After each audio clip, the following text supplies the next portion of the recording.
السلام علیکم ورحمۃ اللہ تعالی وبرکاتہ۔ مرکز اہل سنت جامعہ رضویہ منظر اسلام کے یوٹیوب چینل ہم سبق درس نظامی میں آپ کا خیر مقدم ہے۔ پیارے بچوں، جنہوں نے اب تک ہمارے چینل کو سبسکرائب نہیں کیا ہے وہ ضرور سبسکرائب کر لیں اور بیل آئیکن یعنی گھنٹی بھی بجا دیں تاکہ ہر ویڈیو کی نوٹیفیکیشن اطلاع اپلوڈ کرتے ہی آپ تک پہنچ جائے، اور اپنے ساتھیوں سے بھی شیئر کریں، شیئر کرنا نہ بھولیں تاکہ ان کو بھی فائدہ حاصل کرنے کا موقع ملے، اور بات پسند آئے تو لائک بھی کیا کریں اور اپنے قلبی تأثر کو ضرور کمنٹ کر کے بتائیں۔ بچوں، کھولتے ہیں اپنی کتاب مناظرہ رشیدیہ اور کچھ عبارت پڑھ لیتے ہیں۔ بسم اللہ الرحمن الرحیم۔ وقیل ان تعریف المقدمۃ علی هذا الوجہ یوجب ان یثبت المانع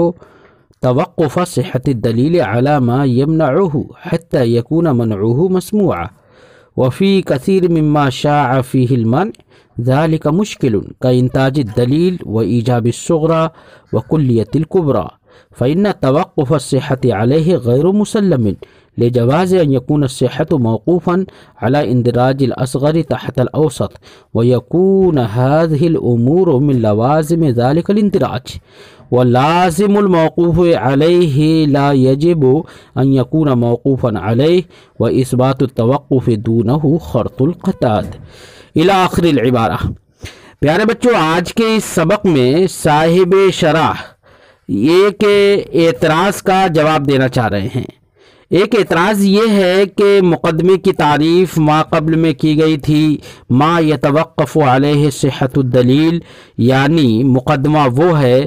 جس پر صحت دلیل موقوف ہو، جس پر صحت دلیل موقوف ہو۔ تو اب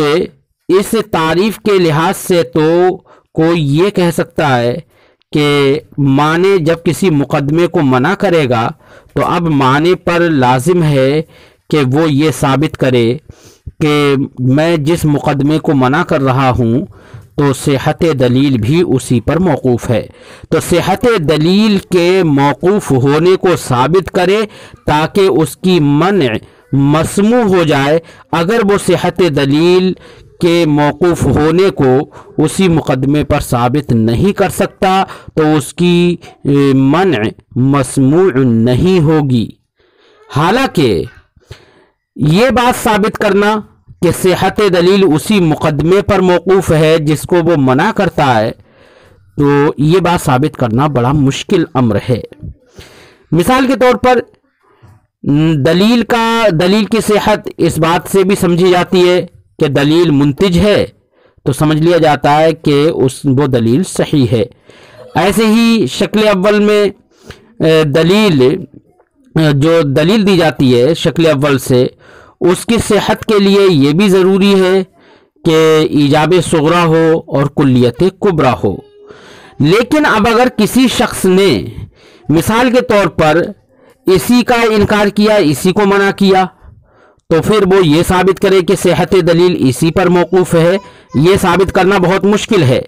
کیونکہ صحت دلیل کا موقوف ہونا انہی امور پر یہ بات تسلیم نہیں ہے، اس لیے کہ ہو سکتا ہے کہ صحت دلیل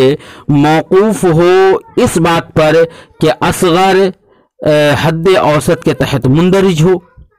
اور حد اوسط کے تحت مندرج ہو، اس اندراج کے لوازم میں سے یہ امور بھی اس کے لوازم ہوں کہ انتاج دلیل، ایجاب صغرا، کلیت کبرا، یعنی کہ اصغر حد اوسط کے تحت تبھی مندرج ہوگا جبکہ ایجاب صغرا ہو، کلیت کبرا ہو۔ اس لیے اب اگر کوئی شخص کسی مقدمے کو منع کرتا ہے تو وہ یہ بات ثابت کرنا اس کے لیے بہت دشوار ہوگا کہ صحت دلیل اسی پر موقوف ہے۔ ہو سکتا ہے کہ وہ لوازم میں سے ہو، ایسا ہو سکتا ہے، اور کسی شے پر صحت دلیل کا موقوف ہونا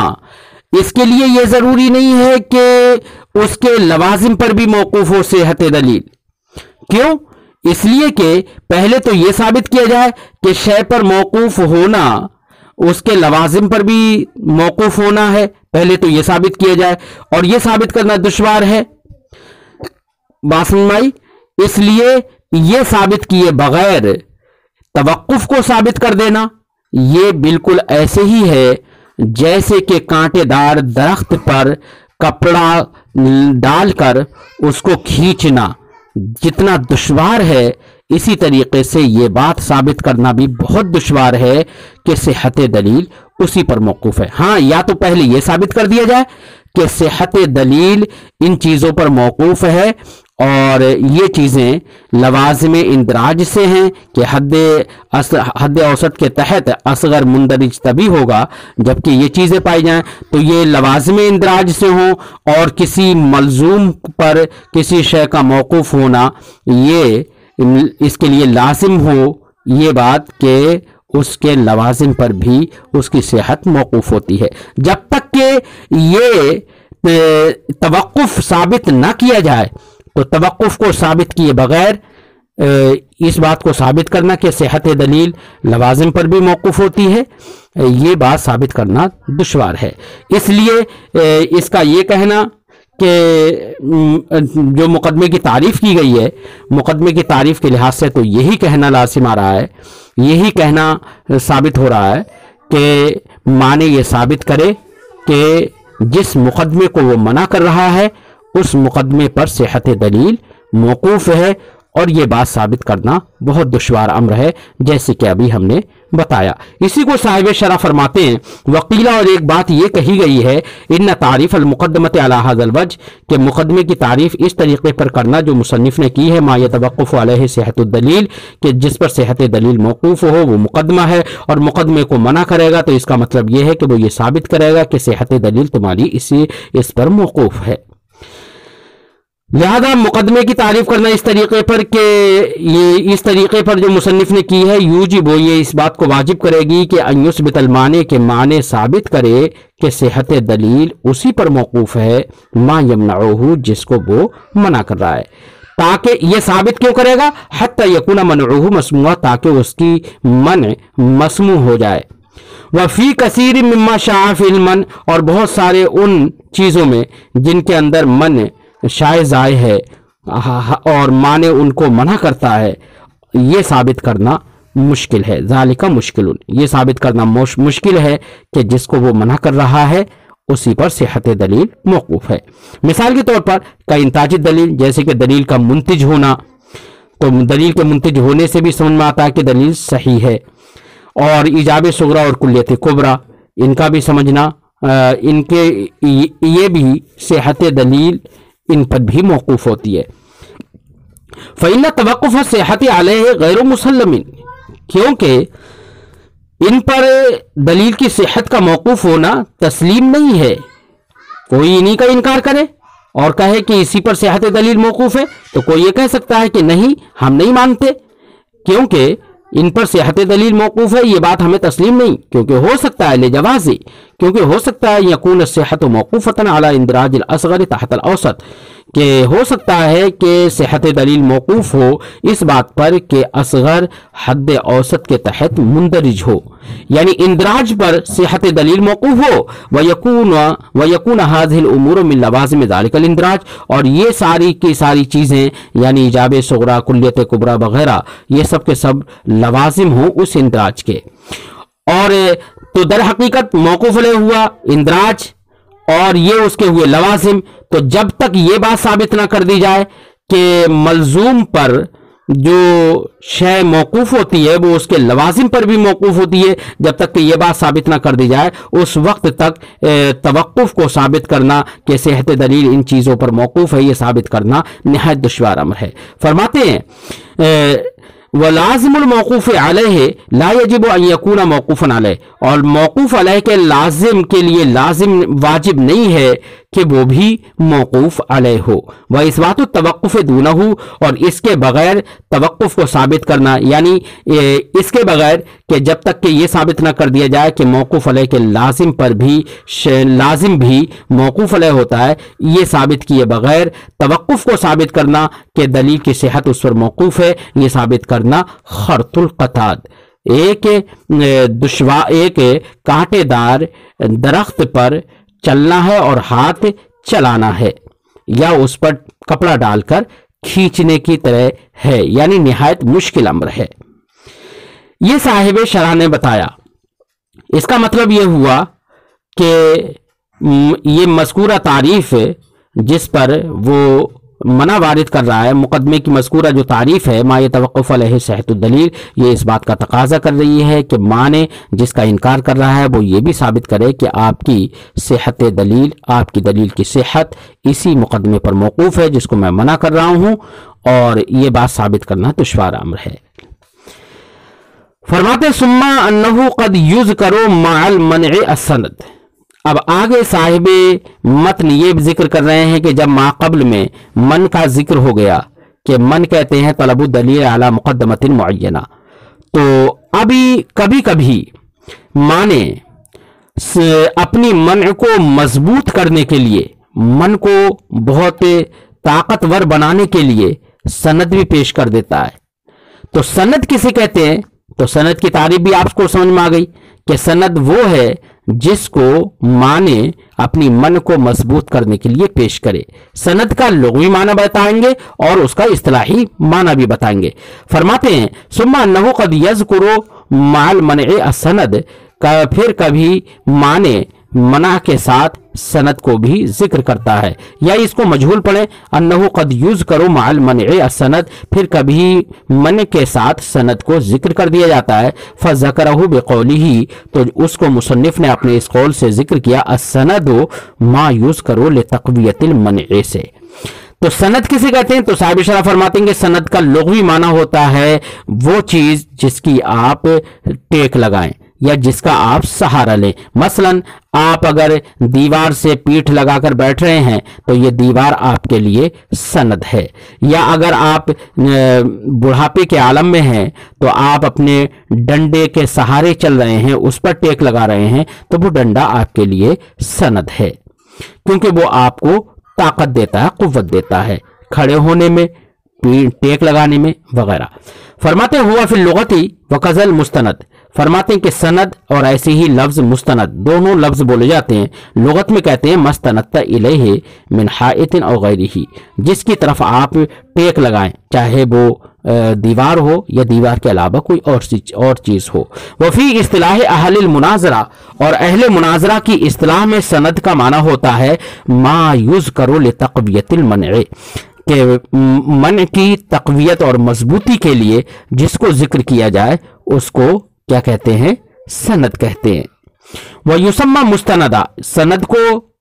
مستند بھی کہتے ہیں، یعنی اس کا نام ایک مستند بھی ہے۔ سواء کان مفیدا فی الواقع او لا، یہاں سے صاحب شرح سند کی دو قسموں کی طرف اشارہ کرتے ہیں۔ فرماتے ہیں کہ معنی اپنی من کو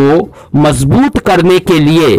جو سند پیش کرتا ہے وہ سند دو طرح کی ہوتی ہے بچوں۔ کبھی تو یہ ہوتا ہے کہ وہ سند کو پیش کرتا ہے، ظاہر بات ہے کہ معنی اپنے اعتقاد کے لحاظ سے، اپنے خیال کے لحاظ سے اس چیز کو پیش کرتا ہے کہ جو اس کی من کو مضبوط کرے، تو اس کے اعتقاد کے لحاظ سے تو جو بھی وہ پیش کر رہا ہے تو اس کے اعتقاد میں تو وہ پیش کردہ چیز اس کی من کو مضبوط کرے گی، لیکن نفس الامر کے اعتبار سے وہ مضبوط کر رہی ہے یا نہیں کر رہی ہے، اس لحاظ سے سند کی دو قسمیں ہو جائیں گی۔ یعنی اگر معنی نے جس سند کو پیش کیا ہے وہ اس کے اعتقاد اور نفس الامر دونوں اعتبار سے اس کی منع کو تقویت دے رہی ہے تو اس کو سند صحیح کہیں گے، اور اگر مانع نے اپنے اعتقاد کے لحاظ سے منع کی مضبوطی کے لیے سند کو پیش تو کر دیا ہے لیکن نفس الامر اور حقیقت میں وہ اس کی من کو مضبوط نہیں کر رہی ہے، تو ایسی صورت میں اس کو سند فاسد کہیں گے یا سند غیر صحیح کہیں گے۔ فرماتے ہیں سواء کان مفیدا فی الواقع، وہ سند خواہ نفس الامر میں مفید ہو یعنی افادہ تقویت منع کرے، او لا یا افادہ تقویت منع نہ کرے۔ وَيَنْدَرِجُ فِيهِ الصَّحِيحُ وَالْفَاسِدُ، لہذا سند کی جو تعریف مصنف نے کی ہے ما یذکر لتقویۃ المنع، اس تعریف کے اندر سند صحیح اور سند فاسد دونوں مندرج ہیں، یعنی سند صحیح اور سند فاسد دونوں کو سند کہا جائے گا۔ والاول انما یکون اخص او مساویا لنقیض المقدمۃ الممنوعہ، فرماتے ہیں کہ سند صحیح اور سند فاسد کی پہچان کیا ہوگی، تو پہچان بتا رہے ہیں۔ فرماتے ہیں کہ سند صحیح کی پہچان یہ ہے کہ جہاں پر مقدمہ ممنوعہ، جس مقدمے کو منع کیا گیا ہے اس کی آپ نقیض نکال لیجئے۔ اگر مقدمہ ممنوعہ کی آپ نے نقیض نکالی، پھر اس نقیض کی نسبت سند کی طرف کر کے دیکھ لیجئے کہ اگر نسبت اس طرح سے ہو کہ سند اس مقدمہ ممنوعہ کی نقیض سے اخص ہے یا اس کے مساوی ہے، تو ایسی صورت میں یہ سند صحیح ہوگی۔ یعنی سند اگر مقدمہ ممنوعہ کی نقیض سے اخص ہو اور یا اس کے مساوی ہو، اخص ہونے کا مطلب یہ ہے کہ آپ جانتے ہیں بچوں کہ ایک ہوتا ہے خاص، ایک ہوتا ہے عام۔ تو جو خاص ہوتا ہے اس کے اندر عام ضرور پایا جاتا ہے، جہاں جہاں خاص پایا جائے گا وہاں وہاں عام بھی پایا جاتا ہے۔ جیسے کہ انسان اور حیوان، کہ انسان خاص ہے اور حیوان عام ہے، جہاں جہاں انسان پایا جائے گا تو وہاں وہاں حیوان بھی پایا جائے گا، لیکن یہ کوئی ضروری نہیں کہ جہاں پر حیوان یعنی عام پایا جائے وہاں انسان بھی پایا جائے۔ جیسے زید، عمرو، بکر، خالد، ان تمام میں انسان تو پایا جاتا ہے، اور ویسے ہی حیوان یعنی عام بھی پایا جاتا ہے۔ تو جہاں جہاں خاص پایا گیا وہاں وہاں حیوان یعنی عام بھی پایا گیا۔ لیکن اس کے برخلاف گدھا، گھوڑا ہے کہ وہاں پر حیوان یعنی عام تو پایا جا رہا ہے لیکن انسان وہاں پر نہیں پایا جا رہا ہے۔ لہذا اس کا مطلب یہ ہوا کہ خاص اور عام کے اندر جو نسبت ہے وہ اس طور سے ہے کہ جہاں جہاں خاص پایا جائے گا وہاں وہاں عام پایا جائے گا، لیکن یہ ضروری نہیں جہاں عام پایا جائے وہاں خاص بھی پایا جائے۔ یہ ہے مقدمہ ممنوعہ کی نقیض سے منع سند کا اخص ہونے کا مطلب۔ اخص اگر ہوگی سند تو اس کا مطلب یہ ہوا کہ سند جہاں پائی جائے گی وہاں مقدمہ ممنوعہ کی نقیض پائی جائے گی، لیکن جہاں مقدمہ ممنوعہ کی نقیض پائی جائے یہ ضروری نہیں ہے کہ وہاں پر سند بھی پائی جائے۔ اور سند مساوی ہونے کا مطلب یہ ہے بچوں کہ تساوی کی نسبت ہو، کہ جہاں جہاں مقدمہ ممنوعہ کی نقیض پائی جائے وہاں پر سند بھی پائی جائے، اور جہاں جہاں سند پائی جائے وہاں مقدمہ ممنوعہ کی نقیض بھی پائی جائے۔ اگر سند اس طرح سے ہو کہ وہ مقدمہ ممنوعہ کی نقیض سے اخص یا مساوی ہے تو اس سند کو سند صحیح کہا جائے گا۔ اور سند صحیح ہوگی کیوں؟ یہ اس لیے کہ سند اگر اخص ہوتی ہے یا مساوی ہوتی ہے تو ایسی سند من کی تقویت کا افادہ کرتی ہے، کیونکہ جہاں پر سند پائی جائے گی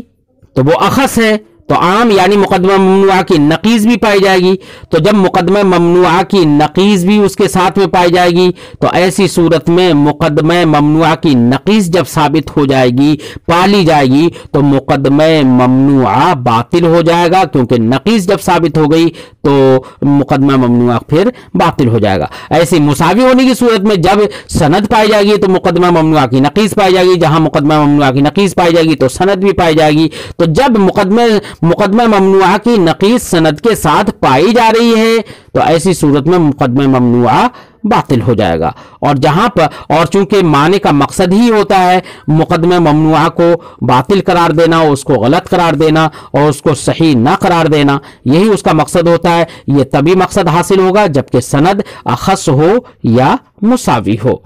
اسی لیے فرماتے ہیں، پہچان بتاتے ہیں کہ سند صحیح کی پہچان یہ ہے، فرماتے ہیں والاول انما یکون اخص او مساویہ، اول یعنی سند صحیح وہ تبھی ہوگی جبکہ سند اخص ہو یا مساوی ہو، کس کی؟ لنقیض المقدمۃ الممنوعہ، مقدمہ ممنوعہ کی نقیض سے اخص ہو یا اس کے مساوی ہو۔ والثانی، اور سند فاسد تب ہوگی انما هو الاعم منه مطلقا اور من وجہ، جبکہ سند مقدمہ ممنوعہ کی نقیض سے عام عام ہو، عام میں مطلق ہو یا عام من وجہ ہو، کیونکہ اگر سند عام ہو گئی تو سند کے عام ہونے کی صورت میں جہاں جہاں تو مقدمہ ممنوعہ کی نقیض ہو جائے گی خاص، تو مقدمہ ممنوعہ کی نقیض جہاں پر خاص ہوگی تو مقدمہ ممنوعہ کی جہاں نقیض پائی جائے گی وہاں پر سند تو پائی جائے گی، لیکن جہاں سند پائی جائے تو کوئی ضروری نہیں ہوگا کہ مقدمہ ممنوعہ کی نقیض پائی جائے۔ تو جب مقدمہ ممنوعہ کی نقیض نہیں پائی جائے گی تو ایسی صورت میں نقیض کا جب صدق نہیں ہوگا تو مقدمہ ممنوعہ کا صدق ہوگا، جب صدق مقدمہ ممنوعہ کا ہوگا تو ایسی صورت میں منع مضبوط نہیں ہو پائے گی، اس کا مقصد حاصل نہیں ہو پائے گا کہ یہ مقدمہ تسلیم نہیں ہے، یہ بات ثابت نہیں ہو پائے گی، اس لیے یہ منع افادہ تقویت نہیں کرے گی تو اس کو منع فاسد کہیں گے۔ عموم خصوص مطلق کی جب نسبت ہوتی ہے بچوں تو وہاں پر ایک مادہ اجتماع ہوتا ہے اور ایک مادہ افتراق ہوتا ہے، یعنی جیسے کہ انسان اور حیوان کی ہم نے مثال دی تھی کہ زید میں دونوں صادق ہو گئے تو یہ مادہ اجتماع ہے، اور فرس اور حیوان کی جو ہم نے کہا تھا کہ وہاں پر فرس کے اندر حیوان تو صادق ہے، انسان صادق نہیں ہے، تو وہاں پر مادہ افتراق ہو گیا۔ اور عام من وجہ کے اندر 3 مادے ہوتے ہیں بچوں، کتنے مادے ہوتے ہیں؟ 3 مادے ہوتے ہیں، ایک مادہ اجتماع اور 2 مادے افتراق۔ جیسے کہ ہم مثال دیں سفیدی، جیسے ابیض ہم کہیں، کیا کہیں؟ ابیض اور حیوان، تو حیوان اور ابیض یہ دونوں کے دونوں جمع ہو جاتے ہیں، صادق ہو جاتے ہیں بغلہ میں۔ جیسے کہ سفید کوئی بھی پرندہ ہو یا سفید کوئی بھی جانور ہو، اس کے اندر ابیض بھی صادق آئے گا اور حیوان بھی صادق آئے گا، یہ مادہ اجتماع ہو گیا۔ اور کوہ ہے، اس کے اندر حیوان تو صادق آئے گا لیکن اب یہ صادق نہیں آئے گا، یہ مادہ افتراق ہو گیا۔ ایسی سفید کاغذ ہے، اس پر ابیض تو صادق آئے گا لیکن حیوان صادق نہیں آئے گا، یہ بھی مادہ افتراق ہو گیا۔ تو عام من وجہ جہاں پر نسبت ہو تو وہاں پر ایک مادہ اجتماع ہوتا ہے اور 2 مادہ افتراق ہوتے ہیں۔ تو جہاں پر سند عام من وجہ ہو یا عام میں مطلق ہو تو وہاں پر سند مفید تقویت نہیں ہوتی ہے، کیوں؟ اس لیے کہ افتراق ہو سکتا ہے کہ سند پائی جائے اور مقدمہ ممنوعہ کی نقیض نہیں پائی جائے۔ جب افتراق ہو سکتا ہے یہ تو مقدمہ ممنوعہ کی نقیض نہیں پائی جائے گی تو مقدمہ ممنوعہ ثابت ہوگا، تو اس کا ممنوع ہونا یہ صحیح نہیں ہوگا، اس لیے منع درست نہیں ہو پائے گی، اس لیے یہ سند منع کی تقویت کا فائدہ نہیں دے پائے گی۔ اس لیے اس سند کو ہے تو سند فاسد ہے، لیکن اس سند کو گویا کہ یہ کہتے ہیں کہ گویا کہ یہ سند ہی نہیں ہے۔ بات سمجھ میں آگئی بچوں؟ فرماتے ہیں وثانی اور سند فاسد انما هو الاعم منه مطلقا، وہ مقدمہ ممنوعہ کی نقیض سے اعم مطلق ہوتی ہے اور من وجہ یا اعم من وجہ ہوتی ہے۔ وقیلا، اور یہ بات یہ کہی گئی ہے ان الاعم لیس بسند مصطلح، جو سند مقدمہ ممنوعہ کی نقیض سے عام ہو چاہے وہ اعم مطلق ہو یا اعم من وجہ ہو، وہ حقیقت میں سند مصطلح نہیں ہے۔ وَهَذَا مَا يَقُولُونَ فِيهِ، یہی بات یہی مطلب ہے اس کا جو سند فاسد کے سلسلے میں علماء اہل مناظرہ نے کہا ہے۔ کیا کہا ہے؟ إِنَّ هَذَا لَا يَصْلُحُ لِلسَّنَدِيَّةِ، کہ یہ سند فاسد جو ہوتی ہے وہ سند بننے کی صلاحیت نہیں رکھتی ہے۔ ان کے اس قول کا مطلب یہی ہے کہ وہ مفید تقویت نہیں ہوتی ہے، اس لیے سند بننے کی صلاحیت نہیں رکھتی ہے۔ اس کا سند بننے کی صلاحیت نہ رکھنے کا مطلب یہی ہے بچوں کہ سند مصطلح نہیں ہے، کیونکہ وہ مفید تقویت نہیں ہے، اور سند مصطلح وہ ہوتی ہے جو تقویت من کا افادہ کرے۔ بات سمجھائی؟ بہرحال وفی ہے، اور اس میں نظر ہے۔ فرماتے ہیں ان معنی قولہم انما ذکرت للتقویتی لیسا بے مفید لہا کانہو لیسا بے سند، فرماتے ہیں کہ جو یہ کہا گیا ہے کہ وہ سند نہیں ہے، اس میں نظر ہے۔ کیوں؟ اس لیے کہ اس میں نظر ہے، نظر اس لیے ہے کہ اس کا مطلب یہ ہرگز نہیں ہے کہ وہ سند نہیں ہے، بلکہ مطلب یہ ہے کہ چونکہ افادہ تقویت اس نے کیا نہیں، افادہ تقویت نہ کرنے کی وجہ سے وہ سند اگرچہ ہے لیکن وہ گویا کہ ایسے ہی ہے جیسے کہ سند نہیں ہے۔ یہ تشبیہن ان لوگوں نے جو کہا ہے وہ تشبیہن ہے، اس کا مطلب یہ ہرگز نہیں ہے کہ سند ہی نہیں ہے۔ کچھ لوگوں نے یہ کہہ دیا کہ جب افادہ تقویت نہیں کرتی ہے تو وہ سند نہیں ہے، تو ہمارے علماء کے اس قول سے کہ لا یصلح للسندیتی، سند بننے کی صلاحیت نہیں رکھتی ہے، سندیت کی صلاحیت نہیں رکھتی ہے، اس کی بنا پر کچھ لوگوں نے یہ کہہ دیا کہ سند فاسد سند ہی نہیں ہے۔ ان کا یہ کہنا غلط ہے۔ کیوں؟ اس لیے کہ وہ سند تو ہے، اور سند تو ہے لیکن افادہ تقویت من کرتی نہیں ہے، اس لیے گویا کہ وہ ایسی ہے جیسے کہ سند نہیں ہے، یہ مراد ہے۔